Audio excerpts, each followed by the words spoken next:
La réaction de Marine Le Pen ne s'est pas fait attendre. Condamnée à 4 ans de prison, dont 2 ans ferme, et surtout 5 ans d'inéligibilité immédiate, la présidente des députés RN conteste désormais en justice la perte de son mandat de conseillère départementale du Pas-de-Calais.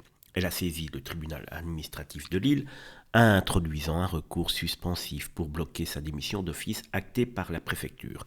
Car oui, malgré la notification officielle, Marine Le Pen reste juridiquement toujours en fonction, temporairement du moins dans l'attente du jugement sur son recours.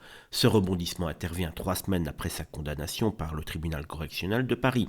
La justice a estimé qu'elle était au cœur d'un système frauduleux mis en place pour rémunérer illégalement des assistants parlementaires du RN avec des fonds européens entre 2004 et 2016. Le préjudice, 4,4 millions d'euros. Pour ses soutiens, cette décision est politique et vise à écarter une candidate crédible à la présidentielle de 2027. Steve Briouat, maire RN d'Hénin-Beaumont et binôme de Marine Le Pen au conseil départemental, parle, lui, d'un acharnement. Mais pour ses détracteurs, cette affaire n'est que la conséquence logique d'années d'irrégularités enfin sanctionnées par la justice. Une éligibilité immédiate qui pourrait bien changer la donne pour 2027, on l'a tous compris. Une question demeure, peut-on parler de justice indépendante ou de manœuvre politique?